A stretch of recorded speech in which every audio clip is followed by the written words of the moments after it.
যদি ভগবান আমাদের সবাইকে রক্ষা করে, এটা আমরা মনে করি, সবাই মনে করে ভগবান রক্ষা করে, তাহলে ভগবানের ঘরের বাইরে দেখবেন প্রণামী বাস্ক থাকে, তালা মারা থাকে। তাহলে ভগবান কি নিজের প্রণামী বাস্ক নিজে রক্ষা করতে পারে? ভগবান যেটাকে বলা হয়, ভগবান কি অ্যাকচুয়াল কি তাহলে এক্সিস্ট করে? মানে আমাদের মধ্যে ভগবান বাস করে বা ভগবান আমাদের মনের মধ্যে, ভগবান বলে কোনো একটা বস্তু হয়, এটা কি বলবেন? ভগবান তো আছে, ভগবানের অংশ সবাই, ভগবান নয় কেউ। কি বললাম? ভগবানের অংশ সবাই, ভগবান কেউ নয় কিন্তু। এটা কিন্তু আগে জানতে হবে, কারণ ভগবান কথার মধ্যে, শব্দের মধ্যেই ভগবান। কিরকম? ভয়ে কি? ভয় হচ্ছে ভূমি, মাটি। মাটি ছাড়া জগতে কেউ নেই, সৃষ্টি হবে না। গয় মানে হচ্ছে গগন, আকাশ। আকাশ ছাড়া কে থাকতে পারবে? আকাশ তো দরকার। তাহলে ভ গ পেয়ে গেলাম। বয় হচ্ছে বায়ু, বায়ু ছাড়া কেউ বাঁচবে? থাকবে? সৃষ্টি চলবে না, একদম হবে না। তাহলে ব পেলাম। আয় হচ্ছে আলো বা আগুন, আলো। এই যে সূর্যের তাপ, তাপমাত্রা যদি না থাকে তাহলে সৃষ্টির প্রবাহ চলবে? চলবে না।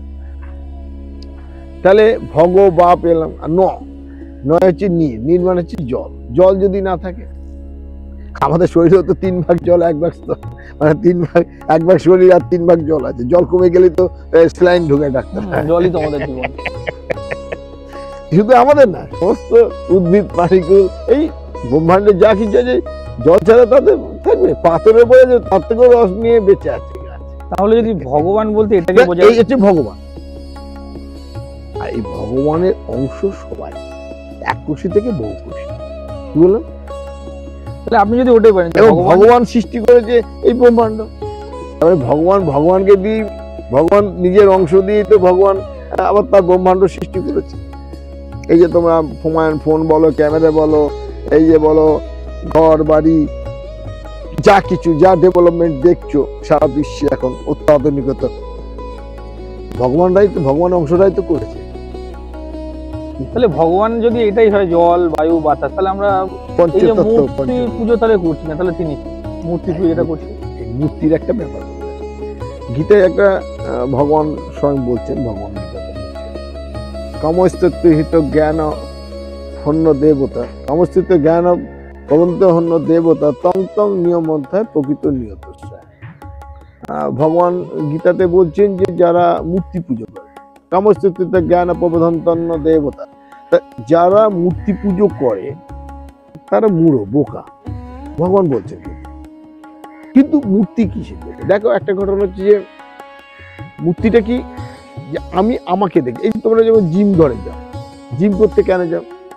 শরীর সুস্থ রাখা। শরীর সুস্থ রাখলে কি হবে? তোমরা কাজ করতে পারো, কর্ম করতে পারো, কর্মটা ভালো করে কর্মটা করতে পারো।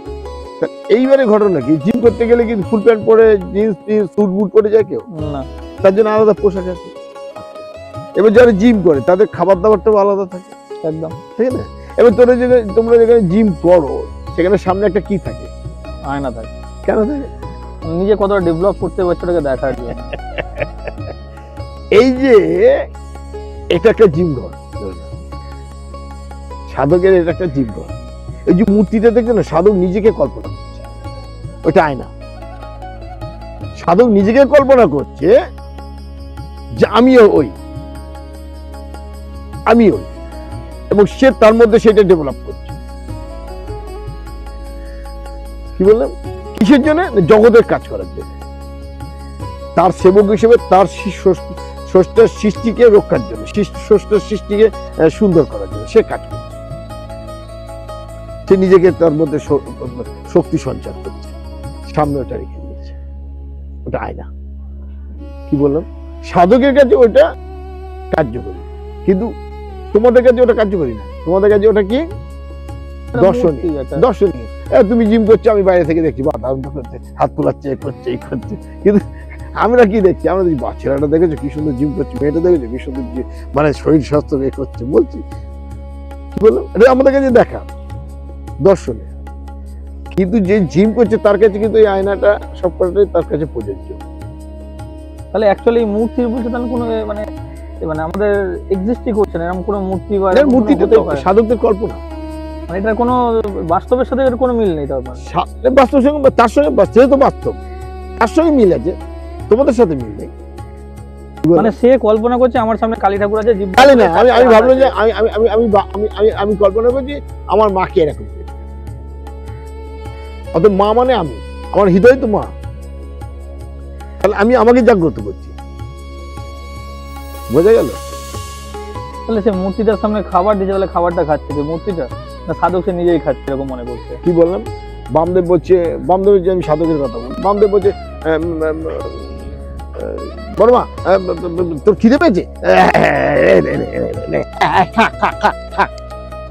ব্রাহ্মণ দেখে পুজো হওয়ার আগে, উৎসর্গ হওয়ার আগেই বামদেব বাবা নিজে খেয়ে এই মা মা মা মা সবাই মার মার। কি বললাম? ঠাকুর নিয়ে খাওয়া খেয়েছি খেয়েছি, এনে মালা নিচ্ছে, এনে মা মালা পর মালা পর। সাধনের কাছে পাগল, পাগল ছাড়া কিছু না, ঠিক আছে? কিন্তু উনি দেখছেন ওনার ভেতরে মা জাগ্রত, উনি মা, উনি কৃষ্ণ। তাই জন্য বলছেন হরি হয়ে খোঁজে হরি, এ কোন পাগলের খেলা। তার মানে অ্যাকচুয়ালি যেটা বোঝা যাচ্ছে যে বামদেব যেরকম সাধক ছিলেন সেরকম, মানে তিনি সেটা মাকে কল্পনা করেছেন যে আমার মা এরকম, আমি মা, আমি মা, মা আমার, মা আমার। কি বললাম? তান্ত্রিক, তার ভেতরে জাগ্রত হয়ে গেছে। মানে এক একজন সাধকের কাছে এক এক রকম এক একটা কল্পনা, তাহলে প্রকৃতিকে এক একজন কল্পনা বলো না, এই ফাটা দেয়ালকে যে যেমন ভাবে ভাবছে, যার চিন্তা শক্তির দ্বারা তার জ্ঞানের মাধ্যমে তার প্রতিফলিত হচ্ছে।